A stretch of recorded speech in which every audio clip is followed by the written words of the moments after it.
What does it mean to be called crazy in a crazy world? Listen to Madness Radio, Voices and Visions from Outside Mental Health. Sponsored by peer-run support communities Freedom Center, The Icarus Project, and Portland Hearing Voices. Madness Radio can be heard on FM stations on the Pacifica Radio Network and is online at kboo.fm/madnessradio.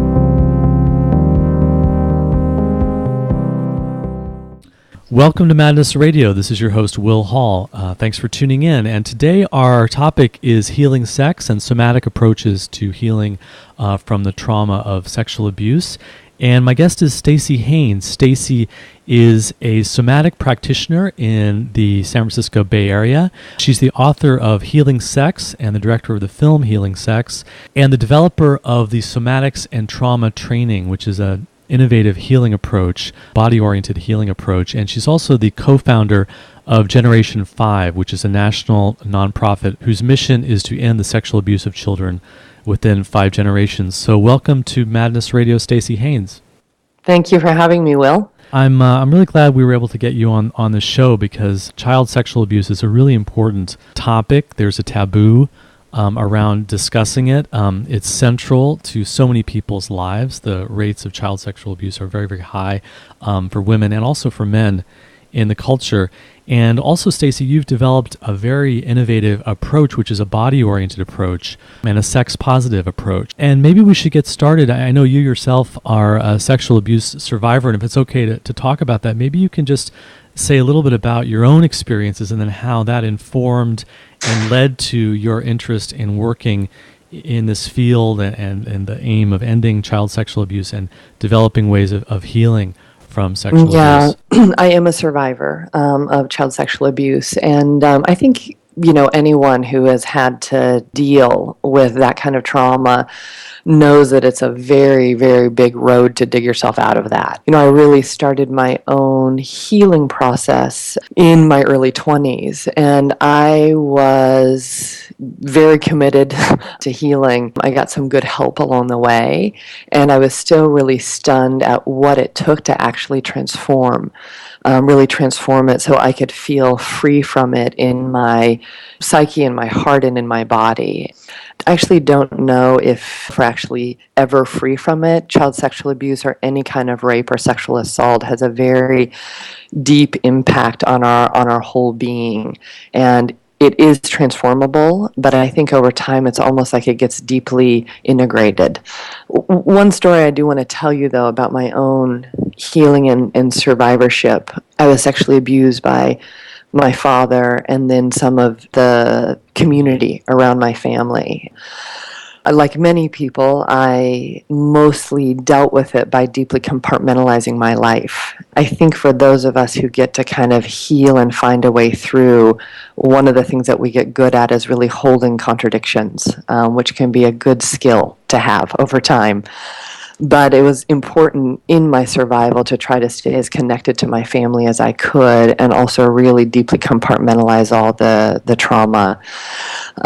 When that started coming apart, or when I got old enough that those compartments started kind of melting, that's when it got really bad, because it's almost like you store the whole experience until some point where there's enough resource or some kind of trigger to start the healing process happening. But when I did that, I was in my first or maybe second year of college, and I went to the psych services department and I said, I think that I need to deal with incest. And I remember the therapist there said, oh, well, that's a really, really rare experience. Not that many people go through that. So we don't have a group or anything, but if you organize your own incest survivors group, we'll run it for you. It wasn't very helpful, but what it did is it really brought together that healing and activism went together for me from the beginning, because that's what I did. I put up flyers around campus. I put my phone number out, and I said, if anyone wants to be in an incest survivor support group, please contact me, which of course as a survivor is a very, very scary thing to do, to just completely put yourself out, because all that shame wants to hide. Like, it doesn't want to be public, it wants to hide instead. But within 2 weeks, I had 8 people. And I went back to psych services and I said, there's 8 people who want a survivors group. And they were stunned. And then they facilitated the group for us. I don't remember much of what the therapist said, but it was really good to be with other survivors and to really get that healing process going.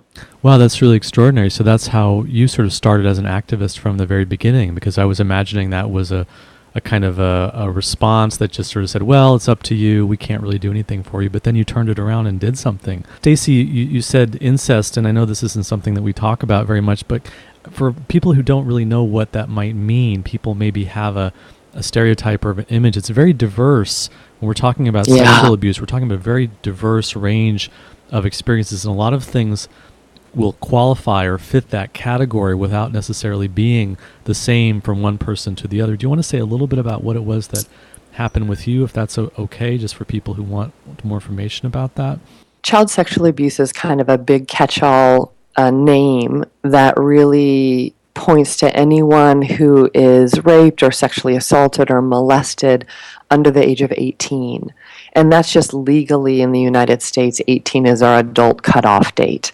Now, of course, sexual abuse for most people starts young and then sadly can continue into adulthood. Often people who are sexually abused when they're under the age of 18 get raped or sexually assaulted again as adults. So, and then incest just means that it's sexual abuse by someone you consider a family member. Mm-hmm. And that doesn't necessarily need to be a blood relation, but it's someone who has a family relation to someone is incest. That's what that means. Also, sadly, about 90% of kids who are sexually abused by someone that they know. You know, it's very similar to like violence against women. Most people are violated or hurt by someone that they know.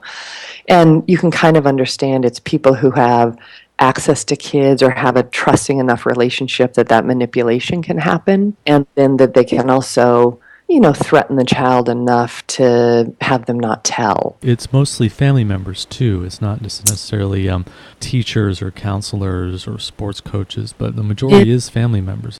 It is over 50%. It's just under 60% family members. And it does cross gender. You know, the majority of sexual abuse is done by boys and men. But there's also women and girls who sexually abuse, let's say, a younger brother or something like that. Often with youth, sexually abusing other youth, it's because the older youth is being sexually abused and then they sexually abuse a younger youth. So it's like all that trauma is just kind of this chaos that keeps getting passed on. Mm-hmm. But I also want to get rid of a stereotype that, you know, mostly in the news with kind of like the Catholic priests who sexually abused 200 kids or the stranger molest who abducts a child. Those are called chronic offenders. And chronic offenders are really less than 12% of offenders. And those molests where it's like go and abduct the child, that's like under 3%. And it's one of the ways if we're really going to face what's happening with child sexual abuse in this country and sadly internationally as well, we have to understand the real dynamics, that it's people in relationship with kids who have access to them, family, extended family, sometimes the coaches and teachers. Those are the folks who are hurting kids. Do you think that the focus on strangers and the idea of abductions really is a way of avoiding facing the difficulties that families are actually facing and really looking at the seriousness of the family is not a safe place for a lot of people? Absolutely. I mean, it's a way to stay in denial. And I want to say denial, you know, working deeply with trauma over time, denial is a very normal response to trauma. It's like we can't stand the pain, so we have to minimize it and turn away from it. But of course, denial allows violation and trauma to continue. So part of both for survivors who are healing, but also families or communities and in general society, we have to really face and come out of our denial so we can see the real dynamics. And everyone wants to think that they don't know an offender of child sexual abuse, but the truth is almost all of us know someone who has sexually abused a child.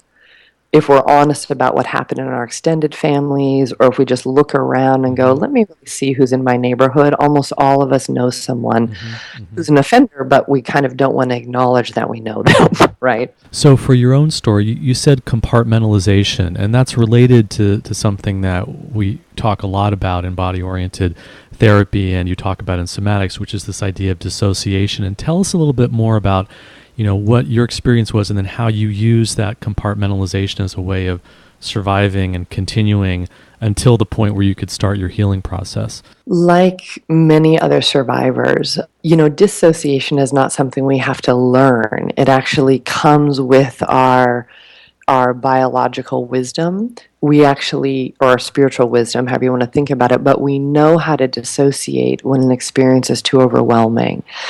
And for me, it was because my father, who I also loved, was one of the people who sexually abused me. It was very, for my psychic well-being, for my somatic well-being, I needed to pretend that it wasn't him. I needed to get away from the experience. And one of the things I did as a kid is I would just kind of repeat to myself over and over again, this isn't happening, it's not happening, it's not happening.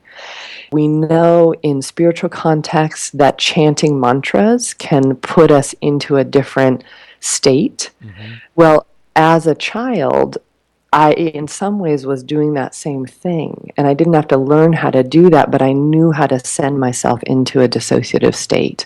Again, it's part of the wisdom. If we feel like our integrity of being alive is going to be overwhelmed by the trauma we're facing, we move to get away from it. And we either remove ourselves from our bodies, we put ourselves in some altered state, or we just kind of check out and freeze and wait until it's over.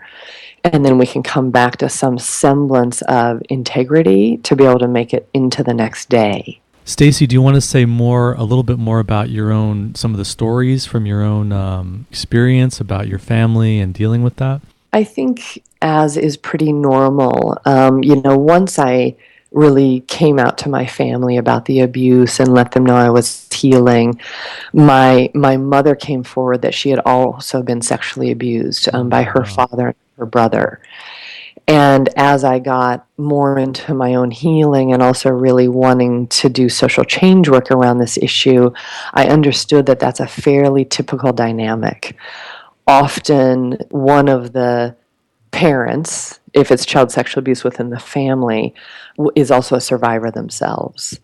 And, at this point, I just have actually a lot of compassion, for my mother's journey. And I actually have quite a lot of compassion for my father's journey, too. There was a lot of physical violence in his growing up. But for me, it's so interesting. There's just so many paradoxes. I really packed away and compartmentalized the abuse very quickly, so that even as a child, for me, and this is not true for everyone, but for me, within a couple of days, I would pack it away to the point of not even thinking about it, or in some ways not even that consciously remembering that it had happened.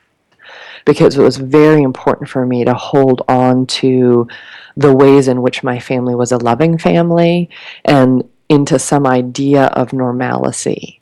Yeah, I think that's the most terrifying thing for a child. There's an instinctual need to rely on the parents as safety and survival and sanctuary, and that's just not acceptable from a survival standpoint, to think that your parents are actually threatening, and so that's almost an instinctual response. Exactly. It's very deeply instinctual, and I think this is why it's so important, once we start talking about somatics or an approach to healing trauma that really deeply integrates the body, is these things are in us like evolutionary wisdom.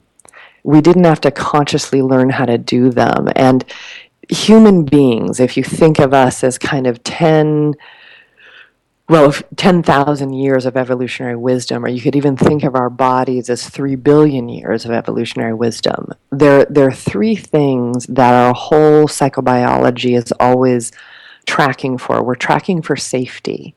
So how do I need to be? What do I need to do to stay safe, right? And dissociation is one of the things, a fight response, a flight response, a freeze response. These are all ways that we manage ourselves and try to manage our environments to stay safe. And these are instinctual processes that happen on the level of our breathing or our heart rate or our digestion. They're just sort of in the background of our animal natures as beings that have evolved over millions and millions of years, that still maintain that legacy of being animals in the wild that are basically functioning on the level of survival. Exactly. And I mean, I would say we're still animals in the wild. Yeah, we're exactly. just the wilds of society. Yeah. We are all of that wisdom, exactly that instinctual wisdom, is still how we survive. Like, we're reading each other and we're reading environments all of the time, and we're measuring for safety. And the other thing we're measuring for, and this is very, very important, is we're measuring for connection and love. We are a social animal. We're not an isolatory animal, right? Like big cats, like cougars, are more of an isolatory animal. Now, lions, they go around in prides. They're more of a social animal. But human beings, we're social animals, and we're always looking for belonging. Like, do I belong? Am I loved? Can I love you?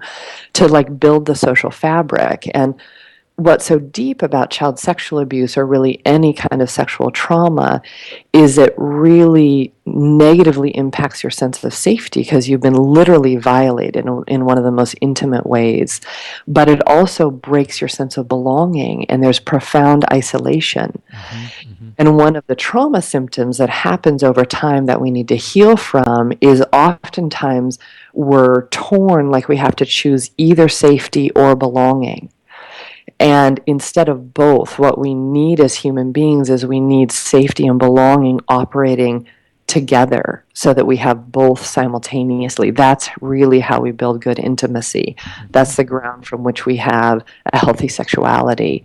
But any kind of trauma, and specifically sexual trauma, will break those things apart for us. So thinking about trauma in terms of the impact that it has on the person and the dissociation response and the way in which it disturbs these natural processes, rather than saying that this experience was traumatic and this experience wasn't traumatic from an objective standpoint, because I'm thinking about the so many different people who have all kinds of different experiences, who are maybe wondering, was this sexual abuse? Was I violated? And if you experienced it that way, I mean, there's so many different stories that are now emerging, people who have been through really intense gynecological procedures, for example, that were violent and violating, but were done in the name of medicine, and it wasn't something that was seen as perpetration or even experienced as sexual violence by the doctor, but the person who goes through it, the woman who goes through it, the girl that goes through it, does experience that as trauma. And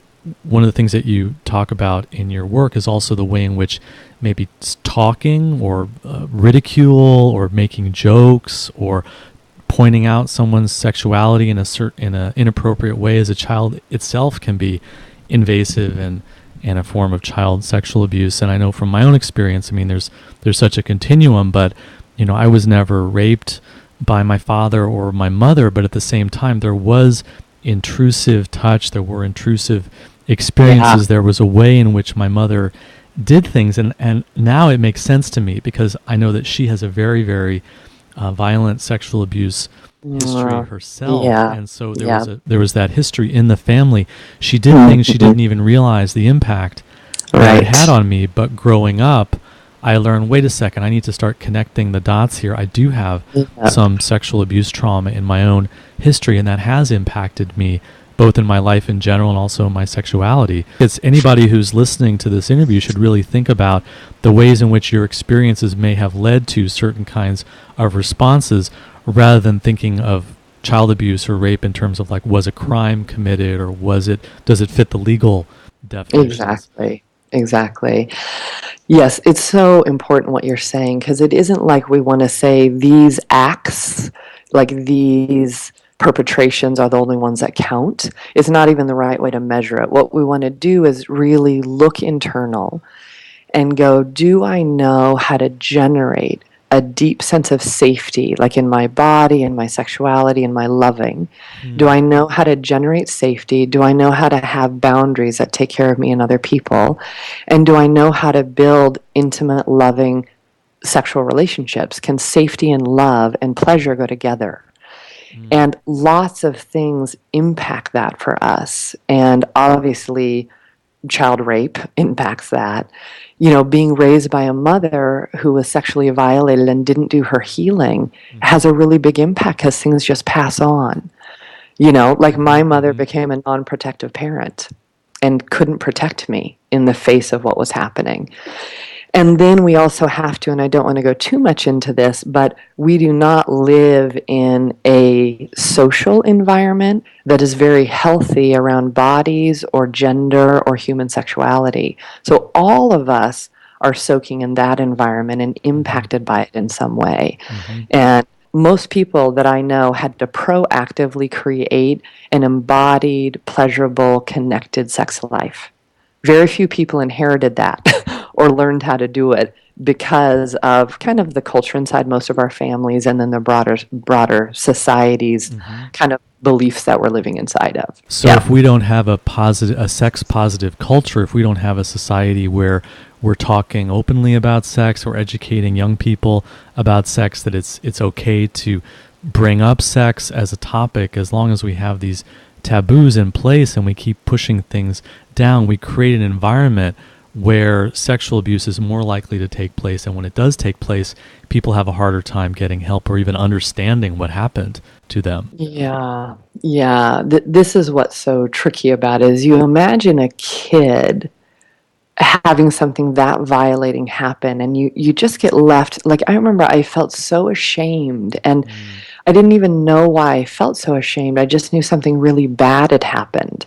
And then as a kid, you just go, well, it must be my fault. It's very psychologically complex, to try to unpack what's happening. And as a little kid, you don't really have the ability to do that. But if you think about child sexual abuse, it's like, not only do you have to go through all that shame and kind of say something really bad just happened to me, but you have to say things about sex, and you have to say things about like sex parts, and there's so much embarrassment around that because socially there's also a lot of shame. Sex is either really made bad or it's used to try to sell us everything from like a car to a handheld device. And there's just a very unhealthy balance, almost like not integrated. Like, human sexuality is a normal part of all human history, and we want to be as healthy inside of it as we can. But that isn't the social environment we live inside of. What are some of the differences between women and men who experience sexual abuse as children? At the level of a being and a body and a spirit, there isn't any difference. It's a violation of one's deepest integrity. And it's a very intimate kind of violation. So really, that level, there's no difference. But then the stereotypes around who girls are and who boys are, the stereotypes around gender, is what really then starts to pressure it in a different direction. So in general, if we look at socialization around being a girl or a young woman, there's a lot of pressure around being sexually desired, right, by men, like being over-sexualized and having one's worth highly connected to if they're sexually attractive or not, right? And then there's also still a lot of pressure of girls or young women that you're not supposed to like sex, or if you do, you're a slut or you're a whore. Then in the other gender training, it's really looked at with boys like, well, of course boys want sex. And I've heard from many male survivors who I've worked with that when they came out about their sexual abuse, that other people said, well, God, you're so lucky that you got to have sex at 9. I mean, like, just horrible responses out of that stereotype of like, well, boys and young men must want sex because that's the gender stereotype around men. And then also for men, that it's like the emotional range allowed for men gets cut off very young. Like, men aren't supposed to cry, they're not supposed to feel afraid. The only emotions really allowed are anger or sex, right? Something around desire. And that's just not true. All of us have a wide range of human emotions, and our emotions are profoundly affected by a sexual violation. So when it runs into other people is when the impact starts to look different. But the impact on one's being is very, very similar, and the healing needed is really similar. And what about the role of homophobia in the ability of men to talk about sexual abuse that they've experienced? Absolutely. Well, I think it's true for both when men and women or transgendered people that often if a boy was sexually abused by a man, then it gets very confusing. Like the survivor can go, "Am I gay? Am I not gay? Was that person gay? Were they not?"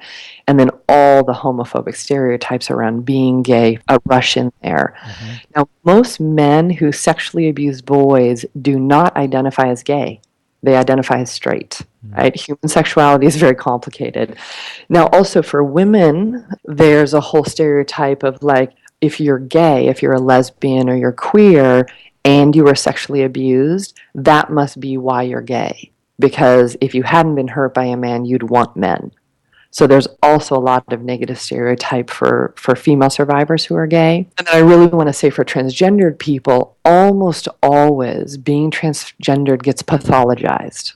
And one of the first ways it gets pathologized is like, oh, you must have been violated. That's why you don't fit into a gender norm that our society says is okay. And both with homophobia or transphobia, while many people are sexually abused, including gay people and trans people, the pathologizing of being trans or the pathologizing of being gay and that homophobia, that is a social problem. That doesn't have anything to do with sexual violation. And we should be very clear that having a sexual abuse experience as a child is not what makes you gay or makes you transgendered or even makes you straight. It's just something that happens to you. Exactly. I mean, given the stats around child sexual abuse, so 1 in 3 girls is sexually abused before 18 and 1 in 6 boys. And if being sexually abused made you gay, we'd have a much, much bigger gay population. If you're just tuning in, this is Madness Radio, and our guest today is Staci Haines. She's a somatic practitioner and teacher. She's the author of Healing Sex and the director of the film Healing Sex and the developer of the Somatics and Trauma Training. And she's also the co-founder of Generation 5, which is a national nonprofit whose mission is to end the sexual abuse of children within 5 generations. And I think one of the things that's confusing is that as a child, sometimes if you're having an experience where you're being sexually abused by an adult who's the same gender, you may become excited. You may have a sexual excitement response. And then as an adult, you remember, well, I kind of enjoyed a part of that experience. And so you get really confused. You think, well, does that make me gay? Who does that make me be? And we should recognize that when someone is touched or stimulated, their body may have a response that is part of the relationship that's going on with the abuse. It doesn't necessarily mean that that's your natural response or your orientation response. It just means that when a body is stimulated as a child, the confusion in the body just responds with its own excitement. And I think that's something that a lot of people don't understand. It feeds into the shame both about, well, am I gay or am I straight? Yeah, I'm so glad you're bringing this up because in healing, and this is true in my own healing from child sexual abuse and in so many folks that I've worked with, shame, like this deeply embodied shame, is one of the profound things that needs to be uprooted and transformed. And shame and confusion around feeling physical pleasure while also being violated emotionally, physically, and spiritually, it's so complicated. And again, it's why I say survivors of trauma and survivors of sexual abuse often have to get very good at kind of holding paradoxes or holding contradictions, because both things were true. The body, when stimulated in a certain way, can feel pleasure. Sometimes for a child, like I know for me, I was just glad to get some attention. And then I felt so guilty. It's like, oh my God, I must have asked for it, therefore it's all my fault. And it wasn't my fault. It is adults' accountability to hold safety and well-being of children. That's adults' accountability. It's never a kid's fault that someone misused or mishandled you or sexually violated you. It's just not your job, and you don't have the power. So, but this piece about being able to heal and go, okay, wow, I did feel pleasure. This was violation. That took so much from me. And I need to sort through what is my sexual preference. All of that is just a deep healing process for folks. And, also if we lived in a world that said it's totally normal to be queer, It's totally normal to be bisexual. It's totally normal to be homosexual. There would be less shame around that, right? But because our world doesn't say that, there's more shame to work through. But very, very important to just name that attention, pleasure, physical pleasure, all of those are some of the complexities that can happen during what is also a sexual violation. Yeah. Is that really one of the central healing processes that people go through, the identifying parts where they feel they themselves are to blame, when they feel ashamed and guilty, and if I hadn't gone to that party, if I hadn't been so friendly with my uncle, if I hadn't enjoyed it? And even as adults, I think that's a big message that people are carrying around, that somehow I was to blame for this. Is that a big part of the healing process in your view? Yeah, it is. I really see it as actually one of the a little bit more advanced stages of healing. Like if I really look at a somatic approach to healing from trauma and sexual abuse, one of the first things is almost like thawing out some of that dissociation or some of the numbing so that someone can really start to feel the actual impact that it had. I know a lot of survivors who are like, oh, it's not a big deal, whatever. And they remember it, but don't remember the somatic and emotional impact. But then if you look at the symptoms in their lives, the symptoms completely show that they've been traumatized. Or but if they feel like, oh yeah, I know this happened to me, I already dealt with it, it's kind of taken care of. There's a lot of people like that in society.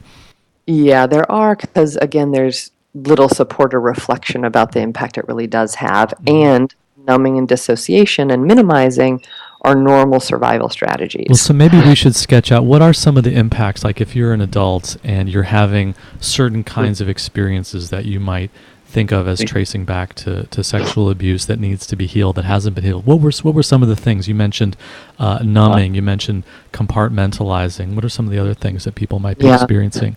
You'll see, again, this kind of confusion between safety and love. So some people will really focus on remaining really safe and often won't have the depth of loving relationships or intimate relationships that they want, and then not really understand, like, why can't I find a partner?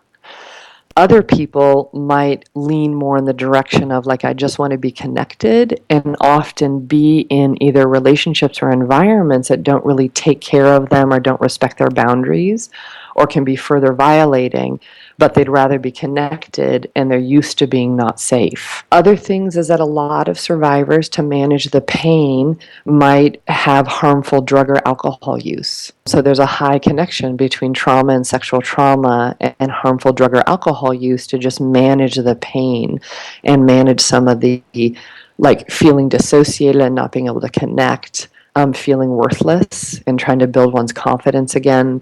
Another thing that you'll see is just really an inability to say no, like an inability to have the boundaries that take care of yourself or even take care of the people that you care about. So those are some of the things you'll see. And, Judith Lewis Herman has a great quote, and she says, what's wild about trauma is that because of denial and because of these instinctual survival strategies, the symptoms of trauma get more and more and more disconnected from the original trauma until sometimes people don't recognize that the symptoms they're living in, they don't recognize that they're actually connected to what happened to them a long time ago. It's part of the nature of trauma and the nature of post-traumatic stress disorder to separate those things out. Yeah, and sometimes then it ends up being seen as, oh, the person is bipolar, or the person just is depressed, or they're even schizophrenic, or borderline. It becomes further pathologized as a psychiatric illness that isn't seen as something that's from the context of the person's abuse history. And we should also say that there's a big overlap of the things that you're talking about with trauma of any kind, just violent events that happen to people. I'm even thinking about a car accident that I was in that I know had a traumatic impact, and it has the kinds of lasting effects that you're talking about. Can be there when it's not healed. And Staci, you started to talk about thawing out the numbing as part of the healing process. Tell us more about the somatic approach to healing sexual abuse and trauma, and how you would start with thawing out the numbing process. How would you actually do that with someone? That's good. Well, somatics, just to define it, Soma is the root word. It's a Greek word, and it means the living organism in its wholeness.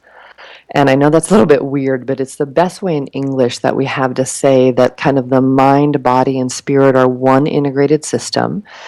And also, we are connected to each other. So I tend to think of us now as we're these living organisms with all of this evolutionary wisdom.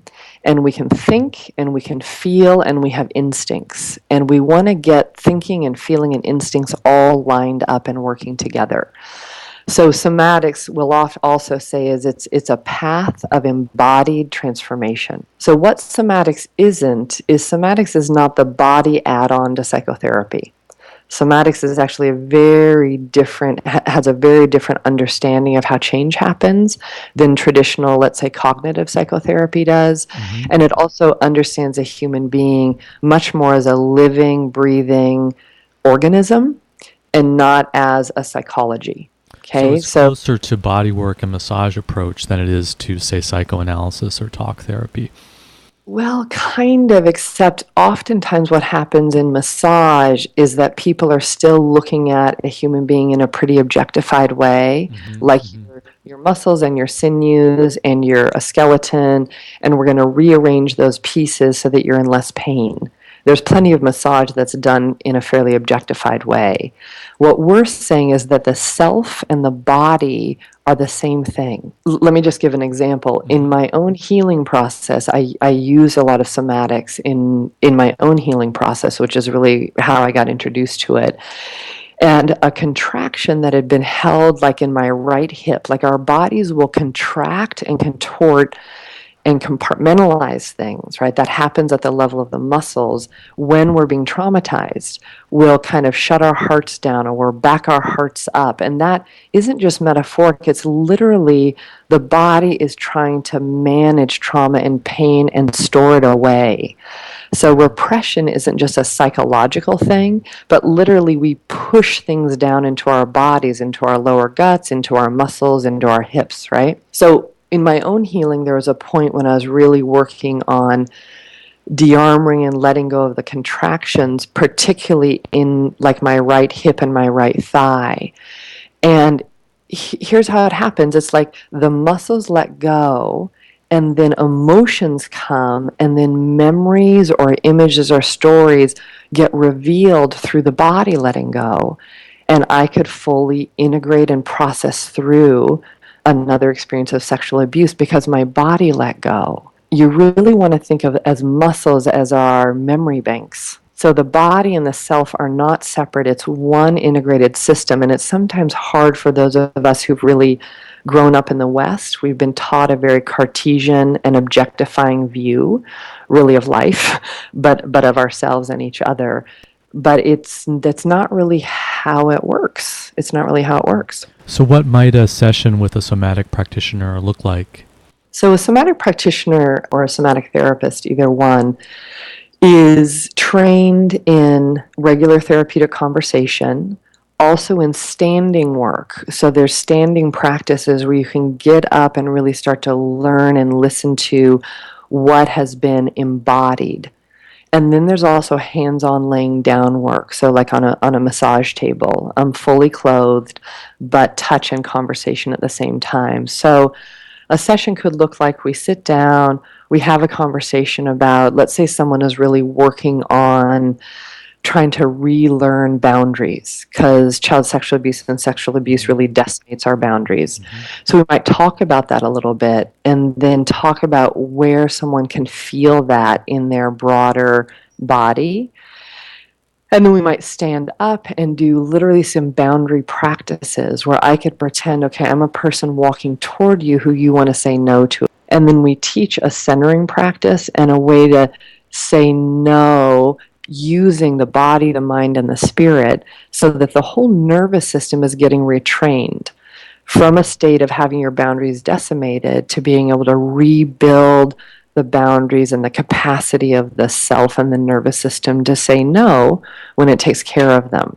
Then we might move on to the table and really drop into what it was like in the traumatic experience to have your boundaries so betrayed and let the trauma of that process out through the body, through sweating, sometimes crying, sometimes shaking.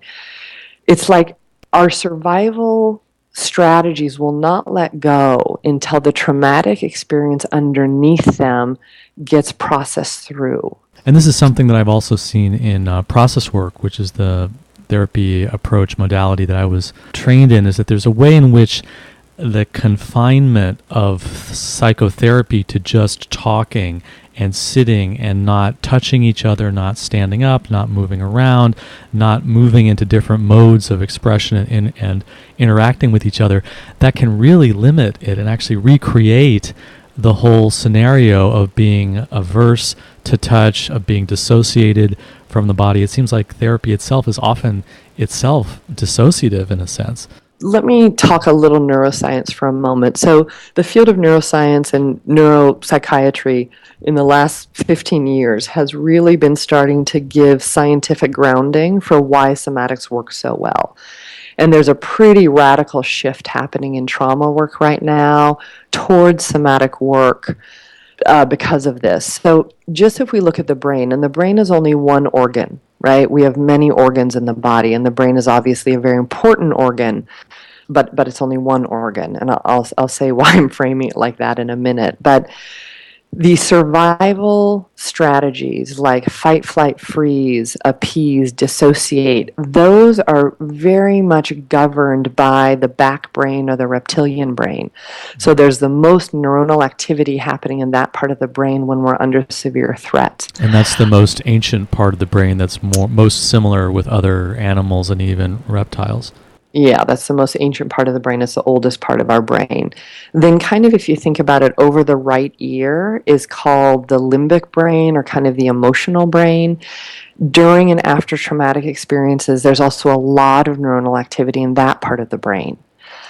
Now, the frontal lobe, like the most front part of our brain underneath our forehead, which is also where our speech center is, there is the least amount of neuronal activity in the cognitive part or the executive functioning part or the speech centers in our brain during and after trauma. So literally that term that I was scared speechless is true. Our speech centers will shut down because so much neuronal activity is happening in our emotional and survival brains. And so what's kind of funny is cognitive therapy is using the front part of the brain and the speech center to try to process what is actually held and ruled by the back of the brain and the emotional brain. And what's so powerful about somatics is when you enter in through the body, you're directly accessing the reptilian brain.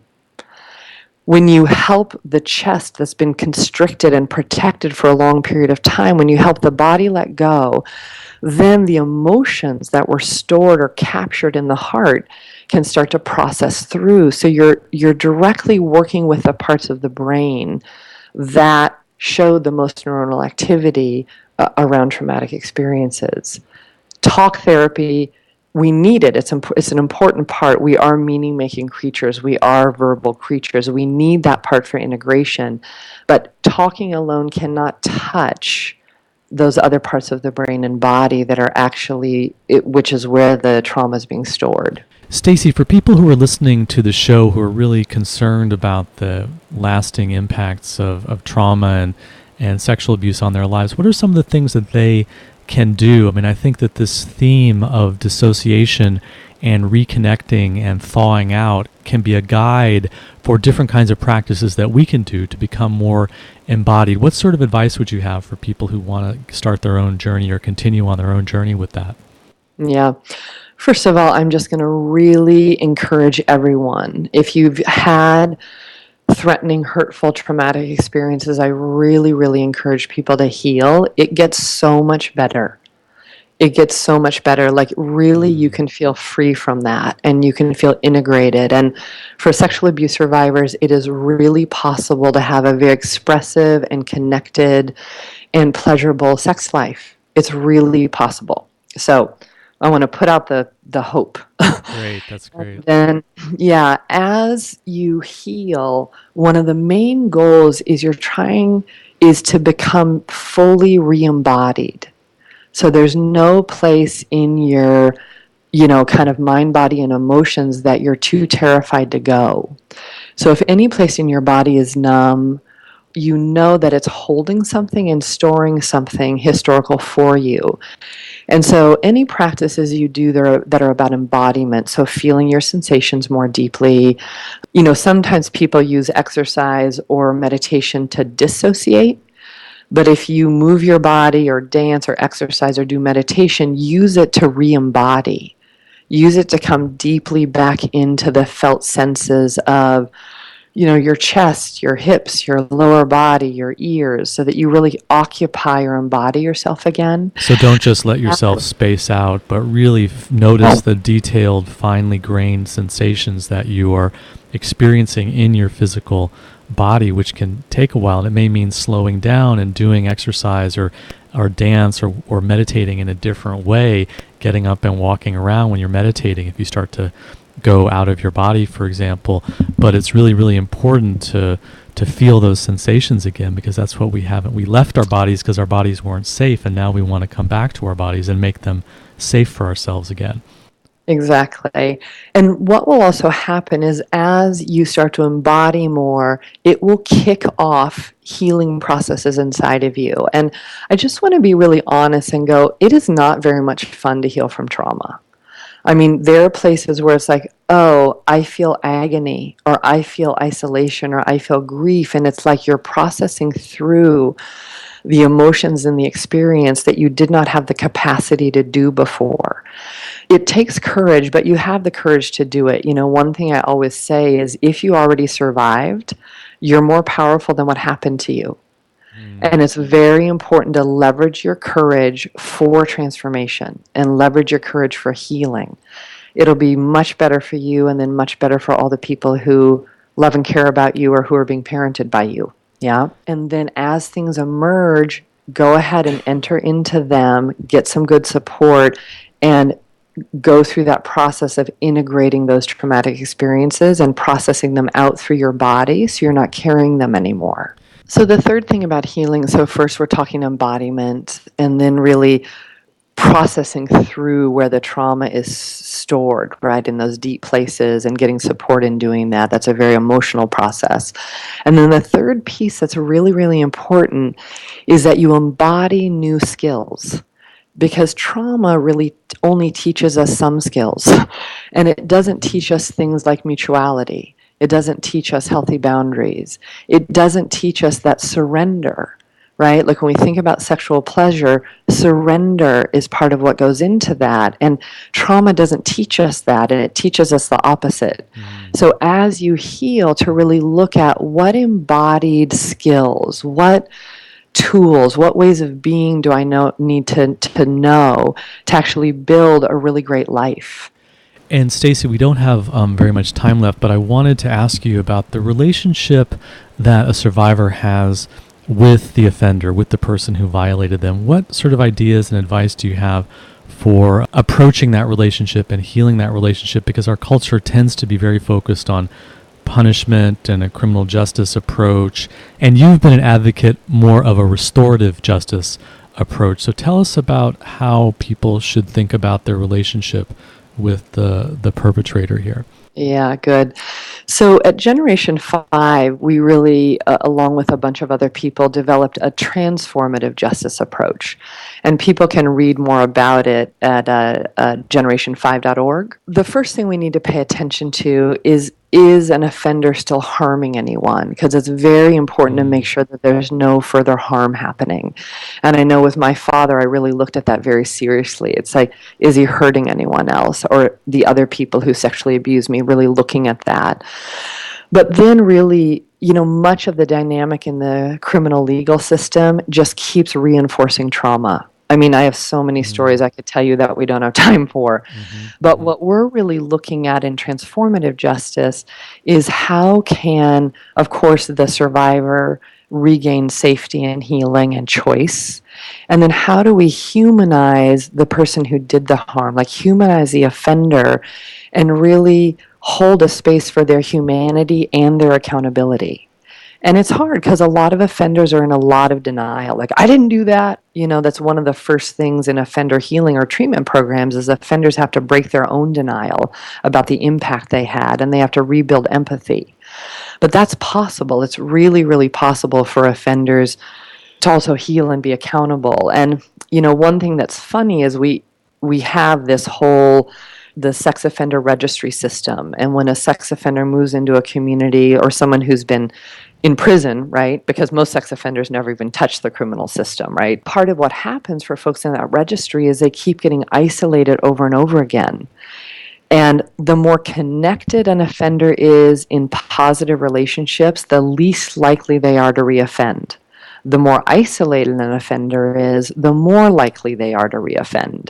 And so our criminal legal setup is like doing the opposite of what we need. Yeah, it's really it drives to scapegoat and to exclude and ostracize people, and it also really comes down mostly on poor people who haven't got the resources to defend themselves, and the legal system are more likely to end up on the sex offender registries. So. And the other piece that's important about transformative justice is that we really look at what needs to change in our social norms and our social practices so that we don't build sex offenders.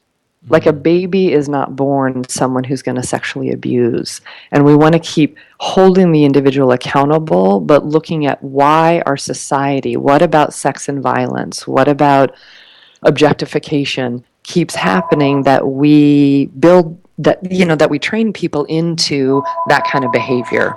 And a transformative justice approach also looks at social change that needs to take place in the broader society. Is that right? Exactly. So it's not just kind of a bad apple or an individual who sexually abused kids. Because of the numbers, what we know is that there's a way that we're actually building sexual offenders, right? A sexual offender isn't born, they're actually developed. And I know that sounds weird to most people, but isolation, the connection between sex and violence, learning to objectify each other, those are all things, and then all different kinds of child abuse. Those are all things that actually, in a weird way, set someone up for that kind of behavior. So we really need to look at changing our social beliefs and social norms, as well as holding individuals accountable for their behavior. Staci, give us information about how people can find out more about Generation 5 and your somatics trauma training and the work that you do. Great. So people can learn more about Generation 5 at www.generation5, and that's spelled out FIVE.org, and you can read more about transformative justice there. And then the somatics work that we're doing is at generativesomatics.org. So generative somatics, SOMATICS.org. Staci Haines, thank you for joining us today on Madness Radio. Thank you so much, Will. I really appreciate it. You've been listening to an interview with Staci Haines. She's a somatics practitioner and teacher in the Bay Area of California.